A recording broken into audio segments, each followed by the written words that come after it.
तो आज मैं एक्सप्लेन करने वाला हूँ हाल ही में नेटफ्लिक्स पे रिलीज हुई एक romantic comedy drama series Heartstopper season 3 को। और इस वीडियो में मैं सीजन 3 के सारे एपिसोड्स को कवर करने वाला हूँ। और अगर आपको सीजन 1 और 2 देखना है तो उसका लिंक आपको डिस्क्रिप्शन पे मिल जाएगा, पहले उसे देख लें, उसके बाद सीजन 3 को कंटिन्यू करें। और अगर आपको ये वीडियो पसंद आता है तो वीडियो को भी लाइक कर दे, चैनल को भी सब्सक्राइब कर दे।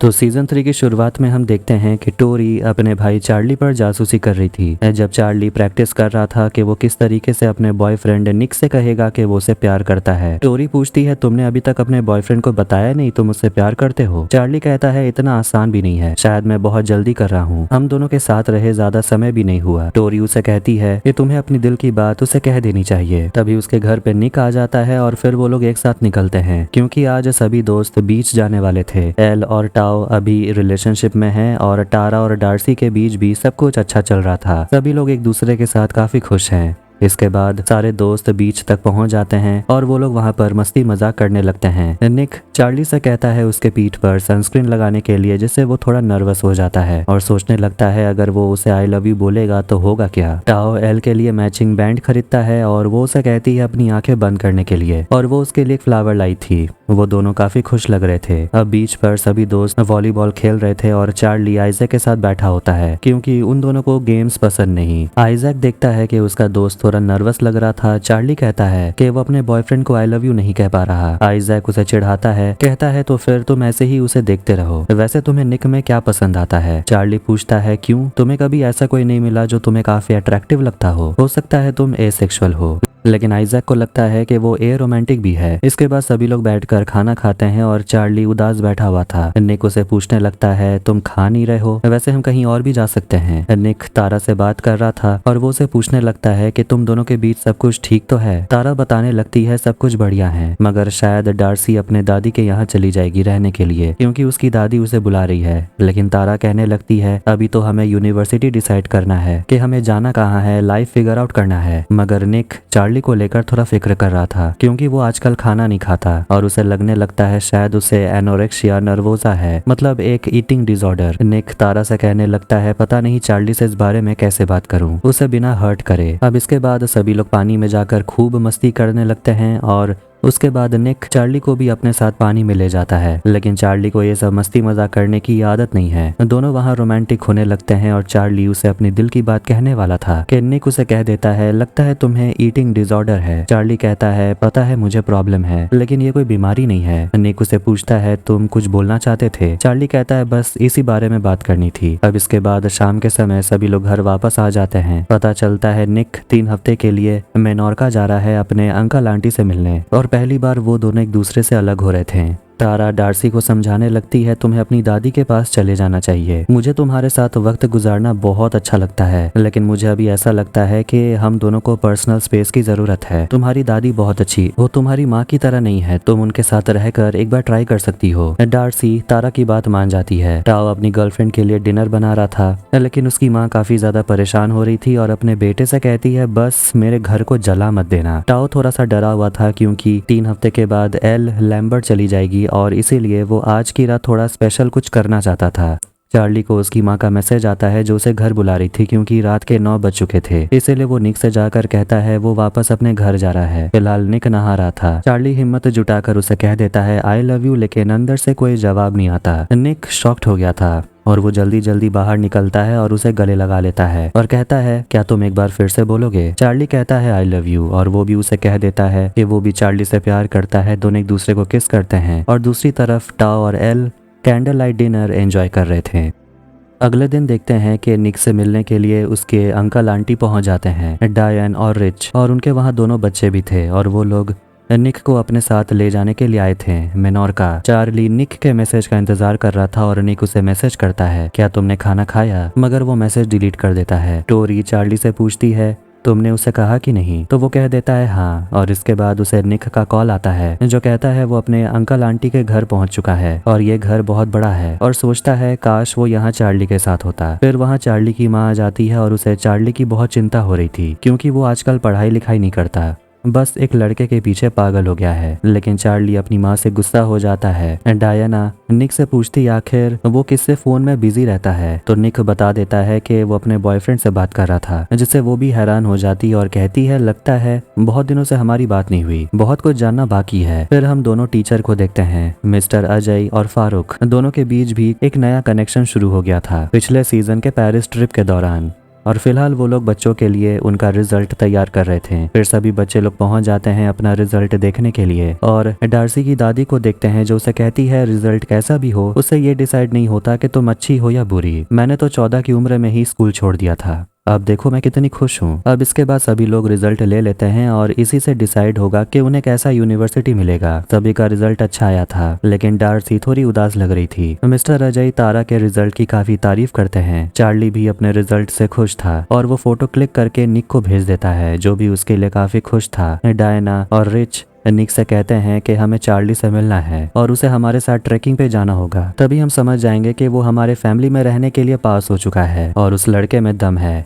खैर सभी लोग अपने रिजल्ट से काफी खुश थे। आइजैक सभी के लिए मूवी नाइट प्लान करता है, लेकिन बाकियों का कुछ दूसरा ही प्लान था। टोरी चार्ली के कमरे में आती है और उसे कहती है खाना खा लेने के लिए, लेकिन वो कहता है वो बाद में खाएगा। वो चार्ली के फोटो को देखने लगता है, फिर वो खुद का फोटो नहीं भेज पाता। डायना एक साइकेट्रिस्ट है, इसलिए निक उनसे पूछता है क्या आप ईटिंग डिसऑर्डर वाले लोगों को ट्रीट करती हैं? वो कहती है कभी कभी। दादी डार्सी से कहती है तुम्हारी माँ का कॉल आया था, मगर डार्सी अपनी माँ से बात नहीं करना चाहती। वो दोनों देखती है कि एला कुछ ज्यादा ही अपने बॉयफ्रेंड से बात कर रही थी, जिससे कि वो दोनों से चिढ़ाने लगते हैं। एल कहने लगती है कि टाओ अपनी तरफ से कुछ ज्यादा ही कोशिश कर रहा है, ऐसा लगता है कि वो अगर अच्छा बॉयफ्रेंड नहीं बना तो मैं उसे छोड़ दूंगी। आइजैक चार्ली को मैसेज करता है और उसे मूवी नाइट के लिए बुलाता है, लेकिन चार्ली मैसेज को इग्नोर कर देता है। टाओ और एल रोमांटिक हो रहे थे, तभी वहां पर उसे उसके डैड का कैमरा मिलता है। फिर उनके घर पे आइजैक आ जाता है और टाओ से उसे पता चलता है कि चार्ली ने उसे भी रिप्लाई नहीं किया। वो सभी लोग एक साथ मूवी देखने लगते हैं, लेकिन टाओ और एल बीच बीच में रोमांटिक होने लगते हैं, जिससे कि आइजैक परेशान हो जाता है और वहां से उठकर चला जाता है। फिर वो जाता है चार्ली से मिलने के लिए और उसे पूछने लगता है कि आखिर वो मैसेज का रिप्लाई क्यों नहीं करता, हमारा तो पूरा फ्रेंड सर्कल ही पूरी तरह से खत्म होते जा रहा है। वो उसे पूछता है क्या वो ठीक है? चार्ली कहता है वो बस निक को मिस कर रहा है। इसके बाद वो दोनों वहां बैठकर मूवी देखने लगते हैं। तीसरा हफ्ता आ जाता है और टोरी अपने भाई के ईटिंग डिसऑर्डर प्रॉब्लम से काफी ज्यादा परेशान हो गई थी। वो भी इंटरनेट पे सर्च करने लगती है और इस बारे में निक को मैसेज करने का सोचती है। टाओ एल से मिलने के लिए जाता है और एल उसे समझाती है कि तुम्हें थोड़ा रिलैक्स करना चाहिए, क्योंकि मैं वैसे भी लैम्बर्ट चली जाऊंगी, क्योंकि मुझे आर्ट बनाना है, मुझे नए दोस्त बनाने हैं। इसके बाद दोनों एक दूसरे को आई लव यू कहते हैं और किस करते हैं।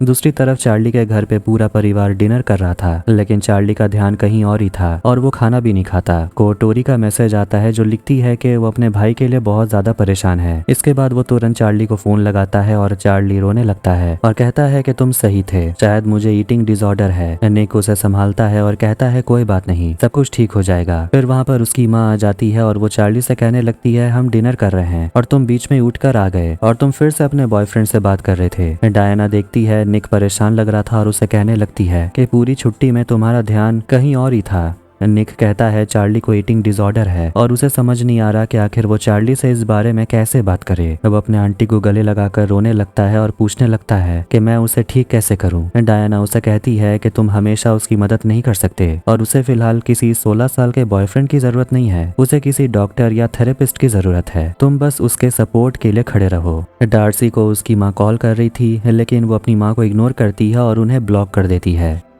अब फाइनली समर वेकेशन खत्म हो जाता है और सभी लोग स्कूल जाने लगते हैं। चार्ली निक का इंतजार नहीं कर पा रहा था। तारा को उसकी टीचर कहने लगती है कि तुम्हारा रिजल्ट बहुत अच्छा था और तुम्हें प्रीफेक्ट बन जाना चाहिए। एल लैम्बर्ट चली जाती है और वहाँ अपने दोस्तों से मिलती है। फारूक मिस्टर अजय से कहने लगता है कि स्टूडेंट्स को पता नहीं चलना चाहिए कि हम दोनों डेट कर रहे हैं, वरना प्रॉब्लम हो जाएगी। निक और चार्ली 3 हफ्तों के बाद एक दूसरे का चेहरा देख रहे थे और स्टोर रूम में जाकर एक दूसरे के साथ रोमांटिक होने लगते हैं। पता चलता है कि आने वाले सैटरडे को निक का जन्मदिन है और निक चार्ली से उसके प्रॉब्लम के बारे में बात करना चाहता था और वो अपने आंटी के कहे गए बातों को याद करता है कि उसे किस तरीके से चार्ली से बात करनी है। उसे चार्ली से खाने पीने और उसके वेट के बारे में बात तो नहीं करना। टाओ आइजैक और चार्ली को बार बार दिखा रहा था कि एल अपने ड्राइंग स्कूल में क्या कर रही है, जिसके बाद आइजैक फेड अप हो जाता है और टाओ अकेले रह रहकर बोर हो गया था। ज्यादा दिन हुए भी नहीं थे और वो एल को मिस करने लगा था। चार्ली हमेशा की तरह मिस्टर अजय के रूम में चला जाता है लंच करने के लिए, लेकिन वहाँ पर फारूक भी था और फिर वो वहाँ से चला जाता है। निक वहाँ आ जाता है और चार्ली से बात करता है और चार्ली कहने लगता है कि शायद मिस्टर अजय और फारूक एक दूसरे को डेट कर रहे हैं। निक चार्ली से उसके प्रॉब्लम के बारे में बात करना चाहता था, लेकिन चार्ली कहता है कि आज मैं उस बारे में बात नहीं करना चाहता। इसलिए निक ज्यादा बात को नहीं खींचता और कहता है तो फिर बताओ तुमने मेरे लिए बर्थडे में क्या प्लान कर रखा है। चार्ली कहता है वो सरप्राइज है, बस सब कुछ परफेक्ट होगा। लेकिन तभी निक को सरप्राइज के बारे में पता चल जाता है कि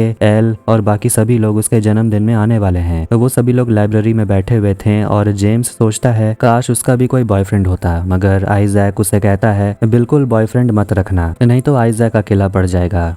जेम्स उसे पूछता है तुम्हें कोई नहीं चाहिए अपनी लाइफ में, क्या तुम एरोमांटिक हो। आइजैक खुश हो जाता है, कहता है तुम्हें एरोमांटिक के बारे में पता है। अब इसके बाद सैटरडे आ जाता है, मतलब कि आज निक का जन्मदिन था और चार्ली उसे सरप्राइज देने वाला था। टोरी उसे मिलती है और वो निक से पूछती है तुमने चार्ली से बात की, मैंने जो कहा था उस बारे में। निक कहता है मैं कोशिश कर रहा हूँ। इसके बाद वो सभी लोग जाते हैं एक चिड़ियाघर घूमने के लिए और सारे दोस्त आए हुए थे और वो लोग काफी मस्ती मजाक करने लगते हैं। टाओ एल से पूछने लगता है उसके ड्राइंग स्कूल के बारे में कि वहाँ सब कुछ कैसा है, तो एल कहने लगती है सब कुछ बढ़िया है। नए दोस्त बनाना, नए स्कूल में एडजस्ट करना काफी डिफिकल्ट है। आइजैक टाओ पर चिल्लाने लगता है कि वो सिर्फ एल के साथ ही वक्त बिताता है, अपने दोस्तों को तो वो भूल चुका है। अब दोनों के बीच झगड़ा हो जाता है और आइजैक नाराज होकर चला जाता है। फिर सभी लोग जब खा रहे थे तो आइजैक और टाओ एक दूसरे से माफी भी नहीं मांग रहे हैं। टाओ एल चले जाते हैं आइसक्रीम खाने के लिए और बाकी के लोग आइजैक को समझाने लगते हैं कि अभी वो दोनों का रिलेशनशिप नया नया है, इसीलिए दोनों को थोड़ा वक्त बिताने दो और ये परफेक्टली नॉर्मल है। एल टाओ को समझाने लगती है कि तुमने आइजैक के साथ सही नहीं किया,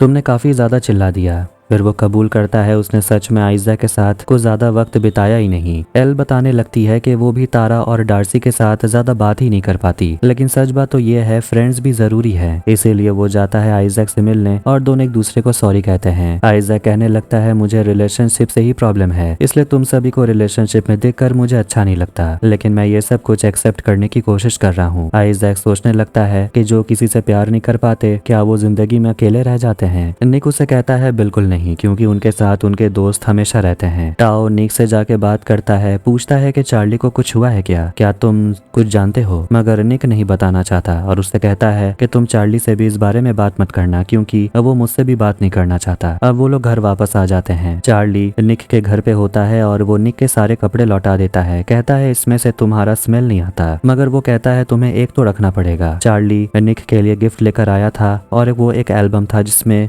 उनका फोटोज होता है, उनकी पुरानी मेमोरी। आखिर में रात के 9 बज जाते हैं और चार्ली को अपने घर जाना होगा। निक उसे कहने लगता है कि मुझे अच्छा लगा कि तुमने मुझसे अपने मेंटल हेल्थ के बारे में बताया, लेकिन मुझे अभी भी तुम्हारी फिक्र है। मैं तुमसे प्यार करता हूँ, इसीलिए मैं चाहता हूँ कि तुम किसी बड़े से इस प्रॉब्लम के बारे में बात करो, शायद किसी डॉक्टर से। चार्ली रोने लगता है और कहता है मुझे नहीं लगता कि मैं कभी ठीक हो पाऊंगा, कोई मेरी प्रॉब्लम नहीं समझता। निक चार्ली को उसके घर लेकर जाता है और चार्ली अपने मॉम डैड को जरूरी बात बताना चाहता था और वो अपने मॉम डैड को अपने ईटिंग डिसऑर्डर के बारे में बता देता है और ये सब कुछ स्टोरी भी सुन रही थी।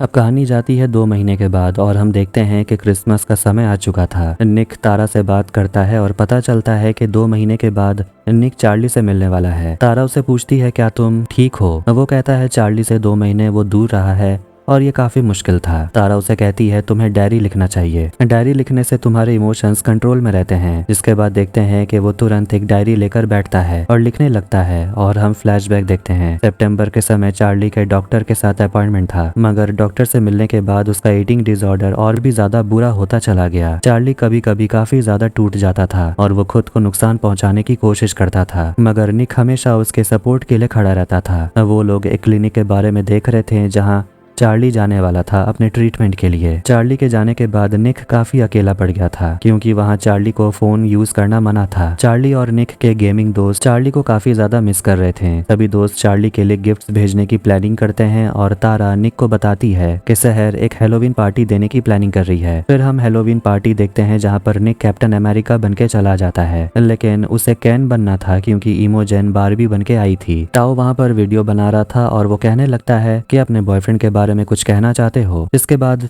निक अपने सामने चार्ली को इमेजिन करने लगता है और कहता है आई लव यू। पार्टी में सभी के होने के बावजूद वो काफी अकेला महसूस कर रहा था। अब नवंबर के महीने में पहली बार चार्ली का कॉल आता है और वो निक से बात करता है और चार्ली बताता है कि उसे एनोरेक्सिया है और ओसीडी भी है। फाइनली वो दिन आ जाता है जब पूरा परिवार और निक चार्ली से मिलने के लिए जाने वाले थे, पर वहाँ एक दूसरे को देखकर वो थोड़ा प्राइवेट मोमेंट भी बिताते हैं और चार्ली बताने लगता है कि जब इस क्लिनिक में वो शिफ्ट हुआ था तो उसे लगा कि यहाँ उसकी हालत और भी बदतर हो जाएगी, लेकिन ऐसा कुछ भी नहीं हुआ। वहाँ उसे सूजन मिली जो वहाँ सभी का ख्याल रखती थी और वहाँ चार्ली को वो बता देती है कि अगर तुम्हें किसी से बात करनी है तो बाहर एक लैंडलाइन है और वो उसे उसका फोन ले लेती है। चार्ली वहाँ पर अपने थेरेपिस्ट से मिलता है जिसके पास भी उसे अक्सर जाना पड़ता है। वहाँ सभी लोग पढ़ाई भी करते हैं ताकि वो लोग एकेडमिक में पीछे न रह जाएं। थेरेपिस्ट चार्ली से उसके ईटिंग डिसऑर्डर के बारे में बात करते हैं और पूछते हैं तुम्हारा ये प्रॉब्लम हद से ज्यादा बढ़ चुका है, सुना है तुम खुद को नुकसान भी पहुंचाते हो। खैर अब धीरे धीरे चार्ली के वहाँ पर दोस्त भी बनने लगते हैं और वो लैंडलाइन से अपने दोस्तों से बात भी करते रहता है और टाओ से वो माफी मांगता है कि वो अपने प्रॉब्लम के बारे में उसे कभी बताया नहीं। तो वो कहने लगता है कि तुम इतनी प्रॉब्लम में थे लेकिन मैं कभी समझ ही नहीं पाया, कैसा दोस्त हूँ मैं। मगर चार्ली उसे कहता है मैं छुपाने में एक्सपर्ट हूँ, तुम्हारी गलती नहीं है। प्रेजेंट में हम देखते हैं जब पूरा परिवार चार्ली से मिलने गया था। निक उसे देखता है तो बस देखते ही रह जाता है। टाओ का वीडियो जो उसने चार्ली के लिए बनाया था उसमें सारे दोस्त चार्ली के लिए मैसेज भेजते हैं और वो अपने बारे में भी बताने लगते हैं। एल चार्ली के लिए एक पेंटिंग बनाती है और वो कहती है कि वो उसे बहुत मिस कर रही है और उसमें वो वाला भी वीडियो था जिसमें निक हेलोवीन के पार्टी में उसे आई लव यू कह देता है। ये देखकर चार्ली निक को गले लगा लेता है। अब आखिर में चार्ली क्लिनिक से जाने वाला था और जाने से पहले वो अपने थेरेपिस्ट और सूजन से मिलता है जो उसे भरोसा दिलाते हैं कि तुम बिल्कुल ठीक हो जाओगे, बस हफ्ते में एक बार ट्रीटमेंट के लिए आते रहना। अब घर में देखते हैं चार्ली को उसकी माँ कहती है शाम 7 बजे डिनर है आ जाना, मगर वो चला जाता है निक से मिलने के लिए।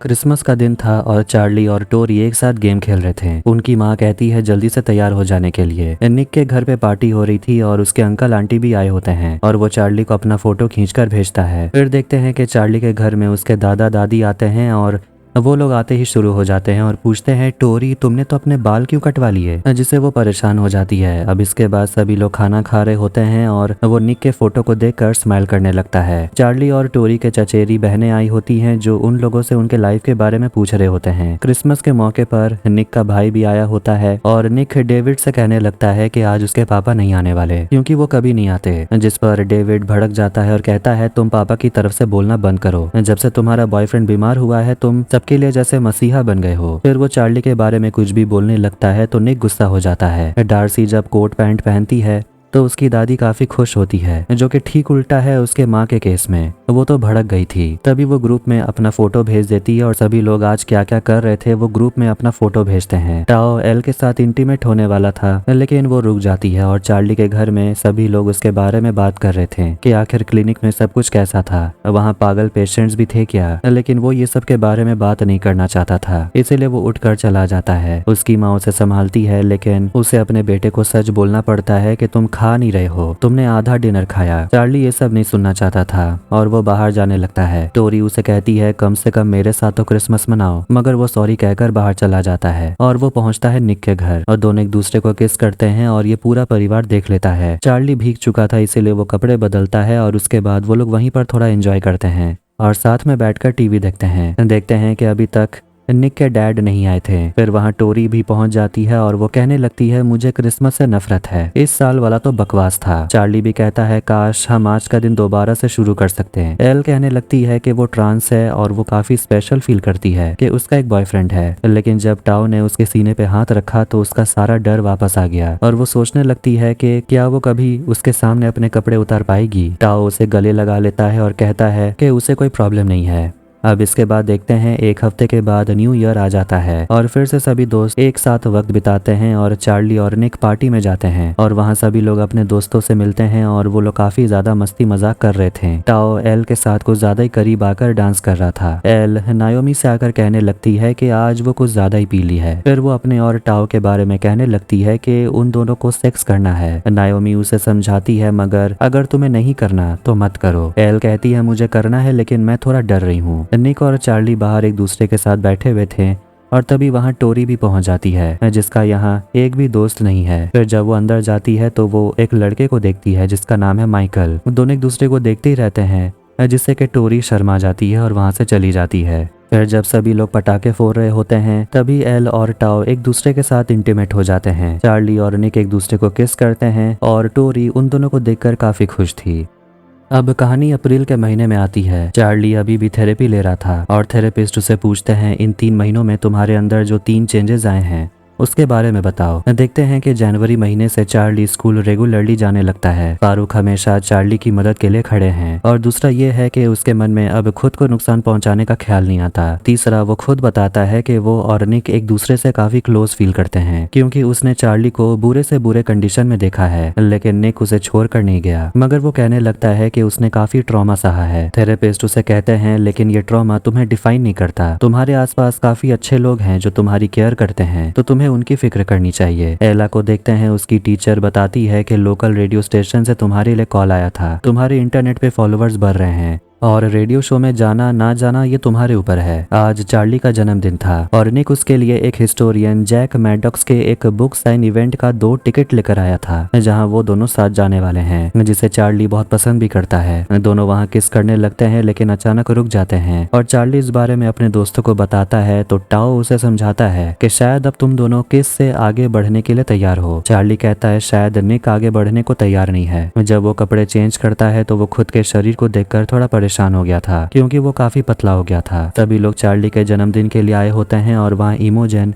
निक को बताने लगती है कि उसके और शहर के बीच में कुछ तो है, पर वो इस बारे में शहर से बात नहीं कर पाती। निक कहता है मगर तुम्हें इस बारे में उसी से बात करनी चाहिए। फिर चार्ली अपना बर्थडे केक काटता है और वहाँ पर माइकल भी आ जाता है और वो चार्ली को गिफ्ट देता है, एक बिल्ली वाला शो पीस, और वो काफी बड़बड़ाने लगता है तो टोरी उसे अपने कमरे में ले जाती है। फिर देखते हैं कि सारे दोस्त बाहर टेंट लगाकर बैठे होते हैं। इमोजेन शहर से बात करती है कि दोनों के बीच आखिर थोड़ा बहुत ये जो टेंशन है वो आखिर है क्यों। अब जब शाम हो जाती है तो सभी लोग अपने फ्यूचर के बारे में बात करने लगते हैं कि वो लोग किस यूनिवर्सिटी में जाने वाले हैं। सभी लोग अपने अपने बारे में बताने लगते हैं लेकिन तारा उसे अभी भी कुछ डिसाइड नहीं हुआ। वो काफी ज्यादा प्रेशर में आने लगती है। भले ही उसका रिजल्ट अच्छा आया था, वो काफी ज्यादा घबराई हुई थी, इसलिए चार्ली उसे बात करता है और थेरेपिस्ट की तरह उसे बात करके वो तारा को शांत कर देता है। चार्ली और निक जब किचन में होते हैं तो चार्ली उसे कहता है कि वो निक के साथ सेक्स करना चाहता है। सेक्स का नाम सुनते ही वो थोड़ा घबरा जाता है, कहता है पता है कि वो पेरिस में सेक्स के लिए रेडी नहीं था पर शायद अब वो रेडी है। तभी ज्यादा पीने की वजह से चार्ली को उल्टी होने लगती है। जब सुबह उसे होश आता है तो निक उसे याद दिलाता है कल नशे की हालत में चार्ली ने उसे क्या कहा। चार्ली एम्बेरस हो जाता है। फिर वहाँ माइकल आता है और उन्हें कहता है चलकर ब्रेकफास्ट करने। चार्ली अपनी बहन से पूछता है क्या वो सारी रात यहीं था तुम्हारे कमरे में। टोरी कहती है क्यों, मैं अपने दोस्तों को यहाँ नहीं रख सकती। चार्ली उसे चिढ़ाता है अच्छा दोस्त। एल टाओ के साथ रेडियो शो पे जाती है। दूसरी तरफ चार्ली और निक जाते हैं हिस्टोरियन से मिलने के लिए, लेकिन चार्ली को वो हिस्टोरियन जैक कुछ ज्यादा ही पसंद आता है क्योंकि वो दिखने में हैंडसम था और वो उसका सेलिब्रिटी क्रश भी है। रेडियो शो पर देखते हैं कि एल से उसके आर्ट के बारे में पूछा जाता है क्योंकि एल जो ड्राइंग्स बनाती है वो ट्रांस वुमेन को पोर्ट्रे करती है, जिस पर वो कहने लगती है कि उसे नाज है उसके ट्रांस होने पर और वो अपने पेंटिंग्स के जरिए वही एक्सप्रेस करती है। फिर वो इंटरव्यूअर उसे कुछ ऐसे सवाल पूछने लगती है जिससे कि एल थोड़ी अनकंफर्टेबल हो जाती है, जो कि उसके ट्रांस होने को लेकर ही था। बुक इवेंट में चार्ली जैक से अपना बुक साइन करवाता है लेकिन निक जैक को देखकर खो ही गया था और वो निकलते वक्त एक आदमी से टकरा भी जाता है और कहता है कि वो हिस्टोरियन बहुत हॉट है। फिर वो लोग चार्ली के घर आते हैं और वहाँ दोनों इंटीमेट होने लगते हैं, लेकिन तभी चार्ली की मॉम कमरे में आ जाती है और पूछती है आज मजा आया कि नहीं।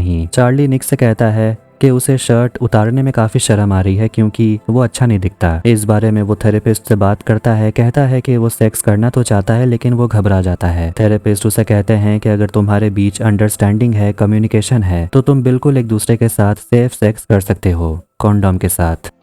इसके बाद हम तारा को बैले प्रैक्टिस करते हुए देखते हैं और अब निक भी चार्ली की तरफ खुद को सेक्सुअली अट्रैक्टेड फील कर रहा था। तारा निक से बात कर रही थी और कहती है कि उसे बैले करना पसंद है लेकिन उसे क्लासेस जाने के लिए 3 बस चेंज करना पड़ता है। निक उसे कहता है कि वो उसे छोड़ देगा और वो उसे पूछती है तुम्हारे लाइफ में क्या चल रहा है, मगर वो कहता है कुछ खास नहीं, काफी बोरिंग हो गई है लाइफ। क्लास में सेक्स एजुकेशन के टॉपिक पर टीचर पढ़ा रहे थे और चार्ली अपने दोस्तों से कहता है कि वो सेक्स करना चाहता है लेकिन वो बढ़ ही नहीं पा रहा आगे। निक दूसरी तरफ केमिस्ट्री क्लास में था और चार्ली उसे मैसेज करके कहता है सेक्स एजुकेशन बिल्कुल यूजलेस है। निक उसे पूछता है तुम क्या सीख रहे हो। दूसरी तरफ उसके साथ बैठे हुए लोग भी फर्स्ट सेक्स के बारे में बात करने लगते हैं। कहते हैं कि उसमें कुछ भी परफेक्ट तो नहीं होता लेकिन वो पहला एक्सपीरियंस स्पेशल होता है। टाओ चार्ली को बताने लगता है कि उसने भी एल के साथ सेक्स किया और वो उसे समझाने लगता है कि ये पहली बार है और जरूरी नहीं है कि सब कुछ अच्छा हो, तुम दोनों एक साथ हो, बस यही मैटर करता है। एल सोशल मीडिया पे कुछ पोस्ट देख रही थी कि कैसे ट्रांस को फीमेल हॉस्पिटल वार्ड में आने से बैन किया गया है। अब ऐसे पोस्ट पढ़ के वो काफी उदास हो गई थी। उसकी टीचर आकर उसे कहने लगती है दुख हुआ सुनकर जो भी इंटरव्यू में हुआ। निक चार्ली को लेकर अपने घर आता है और दोनों वहाँ शुरू हो जाते हैं, लेकिन तभी कमरे में उसका बड़ा भाई डेविड आ जाता है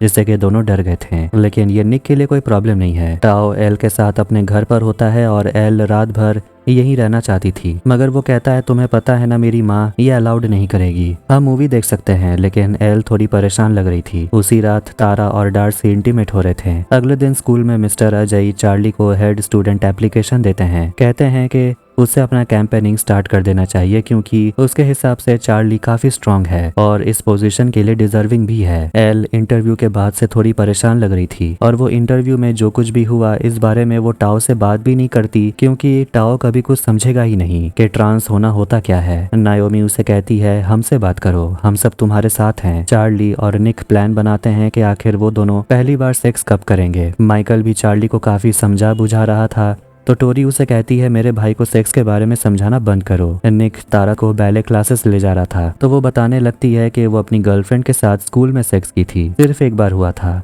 और वो उसे कहती है तुम्हारे रिलेशनशिप को भी काफी लंबा समय हो गया। निक उसे पूछता है तुम्हें कोई एडवाइस देना है तो तुम दे सकती हो, तुम्हें तो सब पता ही होगा। मगर वो कहती है दो लड़कों के सेक्स के बारे में मुझे कुछ नहीं पता। तभी देखते हैं कुछ समय के बाद क्लासेस में तारा से मिलने के लिए डार्सी आती है और वो हर चीज के लिए तारा को थैंक यू कहती है क्योंकि वो तारा के वजह से ही अपनी दादी के साथ रह रही है जहाँ वो काफी खुश है। तारा के वजह से ही वो खुद को एक्सप्लोर कर पाई कि वो नॉन बाइनरी है। चार्ली अपनी मॉम के साथ खाना बना रहा था और ये वक्त दोनों के लिए काफी स्पेशल था और सोचते हैं कि उन्हें ये दोबारा करना चाहिए। चार्ली हिम्मत जुटाकर अपनी माँ से पूछ लेता है कि क्या वो एक रात के लिए निक के घर रह सकता है स्लीप ओवर के लिए, मगर उसकी माँ कहने लगती है कि तुम्हारे एग्जाम्स आने वाले हैं और तुम फिलहाल सिर्फ 16 साल के हो, एग्जाम हो जाए उसके बाद ये सब करना। चार्ली नाराज हो जाता है और वहाँ से चला जाता है। टाओ एल को दिखाता है कि उसने एक वीडियो बनाया और कहता है कि मुझे अपने दोस्तों के लिए वीडियो बनाना बहुत पसंद है। उस वीडियो में एल और बाकी दोस्त सभी लोग काफी खुश लग रहे थे जिससे कि एल काफी इमोशनल हो जाती है और उसे गले लगा लेती है। निक के घर उस रात चार्ली पहुंच जाता है अचानक और वो निक को बताता है कि उसकी मॉम का उसे झगड़ा हो गया, जो चार्ली से बस कहते रहती है कि वो 16 साल का है। मगर चार्ली कहता है मुझे पता है कि मुझे क्या चाहिए। निक उसे कहता है तुम अब स्ट्रांग बन गए हो और सच कहूँ तो मैं तुमसे ज्यादा वीक हूँ क्योंकि आजकल मैं कहीं खो सा गया हूँ। जैसे मैं तुमसे बात करता हूँ वैसा किसी और से कर ही नहीं पाता। वो कहने लगता है कि वो अपने सेक्सुअलिटी को लेकर कभी किसी से खुलकर बात नहीं कर पाया। वो अपने दोस्तों के साथ एंजॉय तो करता है और वो अब अपने यूनिवर्सिटी को लेकर टेंशन में है। वो खुद के बारे में कभी सोच ही नहीं पाता। चार्ली उसे संभालता है और इसके बाद वो दोनों एक दूसरे के साथ पहली बार सेक्स करते हैं। पहली बार सेक्स करने के बाद उन्हें काफी मजा आया और उन्होंने हर एक मोमेंट को एंजॉय भी किया। चार्ली मजाक में पूछने लगता है कि तुमने इंटरनेट पर कुछ सर्च भी किया था क्या। निक कहता है हाँ थोड़ा सा। चार्ली उसका लैपटॉप उठा लेता है और उसका हिस्ट्री देखने लगता है लेकिन देखता है कि निक यूनिवर्सिटी देख रहा था। मगर निक वादा करता है कि वो कोई लोकल कॉलेज में ही चला जाएगा क्योंकि वो चार्ली से दूर रहना नहीं चाहता। अब सुबह होने वाली थी और निक चार्ली को उसके घर छोड़ देता है और टोरी बस अपने भाई को देकर मुस्कुरा रही थी। उसे समझ आ गया था कि कांड हो गया है। चार्ली भी उसे कहने लगता है तुम भी तो हमेशा माइकल के कपड़े पहनते रहती हो, मगर वो वहाँ से चली जाती है। चार्ली अपनी माँ से बात करता है और उसकी माँ चार्ली से माफी मांगती है कि वो कुछ ज्यादा ही गुस्सा हो गई थी। चार्ली कहता है मैं समझता हूँ, मैं बीमार हूँ इसीलिए आप मेरी फिक्र करती हो। उसकी माँ कहती है अपने बॉयफ्रेंड के साथ स्लीप ओवर करना अभी थोड़ा मुश्किल है, तुम अपना एग्जाम दो, उसके बाद इन बातों पे ध्यान देना। फिर चार्ली स्कूल में जाकर अपने दोस्तों को बता देता है कि उसके और निक के बीच हो चुका है। अब इसके बाद वो सभी लोग एग्जाम की तैयारी करते हैं और एक बार सेक्स होने के बाद निक और चार्ली नहीं रुकते। कुछ दिन के बाद निक सभी लड़कियों के साथ यूनिवर्सिटी ट्रिप के लिए जाने वाला था और वो कुछ दिन के बाद लौटेगा। निक और चार्ली एक दूसरे को बाय बोलते हैं। इसके बाद पहले वो सभी लोग जाते हैं यूनिवर्सिटी ऑफ कैंट। एल वहाँ पर सारे पेंटिंग्स देखने लगती है और रात के समय वो लोग जाते हैं ऑक्सफोर्ड यूनिवर्सिटी। अब रुकने के लिए वो लोग एक होटल में रुकते हैं और निक और इमोजेन एक ही कमरा शेयर करते हैं, लेकिन अलग अलग बिस्तर में। इमोजेन मजाक में कहने लगती है कि दोनों के बीच कुछ हो गया तो, मगर निक कहता है ऐसा कुछ भी नहीं होने वाला, तुम जानती हो। फिर वो कबूल करती है कि जब दोनों बहुत पहले रिलेशनशिप में थे तब वो निक को वैसे पसंद नहीं करती थी, उसे तो बस बॉयफ्रेंड बनाने का प्रेशर था, इसलिए वो निक को अपना बॉयफ्रेंड बनाई थी। अगली सुबह को वो लोग ऑक्सफोर्ड यूनिवर्सिटी घूमने लगते हैं। तारा को यह कॉलेज पसंद नहीं आता और उसे समझ नहीं आ रहा था कि आखिर वो मेजर किसमें करेगी, लाइफ में करना क्या है कुछ भी नहीं पता। खैर अब इसके बाद लड़कियां निक से पूछने लगती हैं कि उसके और चार्ली के बीच क्या क्या हो रहा है। फिर वो लोग निक को ले जाते हैं कॉन्डोम खरीदवाने के लिए और वो दुकानदार निक को 3 लड़कियों के साथ देखकर उसे बस घूरते ही जा रहा था। चार्ली जिसे ड्रम बजाना बहुत पसंद है और सहर गिटार बजा रही थी, वो सभी लोग एक गाने पे काम कर रहे थे। सहर कहती है वो ये गाना इमोजन के लिए बनाई है। चार्ली निक से बात करता है और वो कहने लगता है कि कल होने वाले अपने परफॉर्मेंस के लिए वो थोड़ा सा नर्वस है। इसके बाद निक और बाकी लड़कियां जाती है लीड्स और वो यूनिवर्सिटी निक को काफी पसंद आने लगता है, यहाँ तक कि वहाँ पर रग्बी पिच भी था और इस कॉलेज में गे, लेस्बियंस, ट्रांस सभी लोग खुलकर रह सकते हैं और उन सभी को काफी अच्छा भी लगता है ये देखकर। चार्ली थेरेपिस्ट के पास जाता है और वो थेरेपिस्ट से कहता है कि अब वो 1 हफ्ते के बजाय 2 हफ्ते में एक बार उससे मिलना चाहता है, क्योंकि अब वो काफी खुश रहने लगा है। थेरेपिस्ट उसे कहता है ये सुनकर अच्छा लगा, तो ठीक है अब हम 15 दिन में एक बार मिलेंगे। चार्ली बताने लगता है उसे समझ आ गया है कि उसे सिर्फ अपने बॉयफ्रेंड की जरूरत नहीं है, उसे अपने परिवार, अपने बहन, अपने दोस्तों की भी जरूरत है। निक को जो कॉलेज पसंद आया था देखता है कि वो कॉलेज उसके घर से 4.5 घंटे दूर है, जिससे वो परेशान हो जाता है क्योंकि वो चार्ली से दूर रहेगा, मतलब उन्हें लॉन्ग डिस्टेंस रिलेशनशिप में रहना होगा। अगले दिन घर वापस आते वक्त निक इस बारे में सोच रहा था कि अगर वो दूर चला गया तो वो चार्ली के साथ ज्यादा वक्त नहीं बिता पाएगा। एल उसे समझाने लगती है कि तुम हमेशा खुद के बारे में ना सोचकर दूसरों के बारे में सोचते हो, मैं भी दूर जाना चाहती हूँ मगर तुम पहले खुद के बारे में सोचो। इमोजन कहती है चार्ली तुम्हें जरूर सपोर्ट करेगा, वो तुमसे प्यार जो करता है। चार्ली और पूरा परिवार और सारे दोस्त एक फेस्टिवल में मिलते हैं जहाँ पर चार्ली अपने बैंड के साथ परफॉर्म करने वाला था। फिर माइकल आता है, चार्ली से कहता है कि टोरी उससे बात नहीं कर रही, जब से उसने टोरी से कहा है कि वो दोनों बॉयफ्रेंड गर्लफ्रेंड हैं। चार्ली अपनी बहन से बात करता है, कहता है माइकल तुम्हें ढूंढ रहा है। चार्ली उसे समझाता है कि तुम्हें वो पसंद करता है। वो कहती है ये तो मुझे भी पता है। चार्ली उसे पूछता है तुम क्या फील करती हो, वो कहती है कुछ भी नहीं। चार्ली कहता है झूठ मत बोलो, तुम बहुत कुछ फील करती हो, बस अंदर दबा के रखती हो, तुम्हारे अंदर बहुत प्यार है लेकिन सब मुझे देने की जरूरत नहीं है, मैं अब ठीक हूँ। जिसके बाद टोरी माइकल के साथ घूमने के लिए निकल जाती है और दूसरी तरफ निक और बाकी लड़कियां ट्रैफिक में फंस जाते हैं और उन्हें डर था कि वो लोग चार्ली के परफॉर्मेंस को मिस कर देंगे। अब परफॉर्मेंस शुरू होना था और चार्ली थोड़ा सा टेंशन में आ जाता है। अब आखिर में सभी लोग फेस्टिवल में पहुंच जाते हैं और चार्ली निक को देखकर काफी खुश हो जाता है। फिर वो सभी लोग परफॉर्मेंस एंजॉय करते हैं और चार्ली के पापा अपनी पत्नी से कहते हैं चार्ली बिल्कुल ठीक है और वो चार्ली को निक के साथ छोड़ देते हैं। सारे दोस्त घूम रहे होते हैं, मस्ती कर रहे थे और एल टाओ को बताने लगती है कि वो यूरोप जाने का सोच रही है। टाओ काफी खुश था। निक उनकी बात सुन रहा था और वो चार्ली को अपने घर ले जाता है। दोनों एक दूसरे के कपड़े उतारते हैं और इस बार चार्ली भी अपना शर्ट उतारने के लिए तैयार था। दोनों सेक्स करते हैं और रात एक साथ गुजारते हैं और इसी के साथ हार्ट स्टॉपर सीजन 3 यहीं पर एंड हो जाती है। तो अगर आपको ये वीडियो पसंद आया, वीडियो को लाइक करें, चैनल को भी सब्सक्राइब करें। मिलते हैं नेक्स्ट वीडियो में। Take care.